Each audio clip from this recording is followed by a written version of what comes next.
Hi, my name is Megan Brady, and this is my report on my field experience interviews. Through conducting an interview with a teacher, administrator, and guidance counselor, I see education in a much different light than I did before the interviews.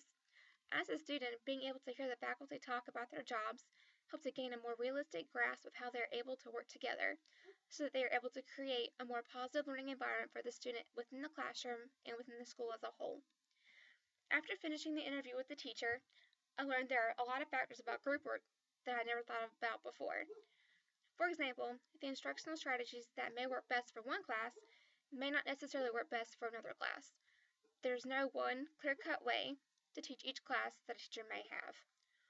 For example, when evaluating student performance using the upper levels of the revised Bloom's taxonomy, observing if students work better collaboratively or by themselves depends on the caliber of the class being taught. According to this teacher that I interviewed, students in honors classes were more successful working collaboratively or within a group because they had better communication between each other, whereas students in her more basic class of the same subject worked better independently because they seemed more timid to ask questions to their peers if they did not understand something.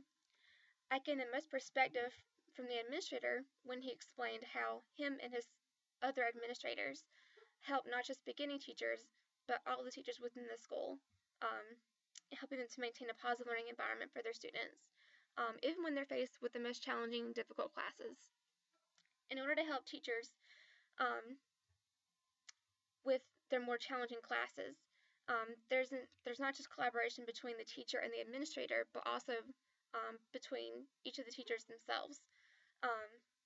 What I learned from this interview is that even teachers with more teaching experience still face obstacles such as behavior challenges within their classroom. Even though they may have a lot more teaching experience under their belt, they still need encouragement and advice to help them to still be an effective teacher in those classrooms that are more challenging. Last but not least, when I interviewed the guidance counselor, one point of interest that really stood out to me was how the guidance department deals with students who have low self-esteem. When specifically dealing with students that have low self-esteem, what the guidance counselor explained to me was that they're there not just simply to give students advice and send them on their way, but to sit down and talk with the students about why they have low self-esteem and then try to get students to focus more on their strengths and things that they can be proud of in their lives in order to be more successful. This changed my overall opinion of the guidance department and my perspective, because even when I was in high school, I thought that the guidance department was there to simply just give advice to students who were either having trouble with their academics or in their personal lives. This concludes my presentation. Thank you for watching.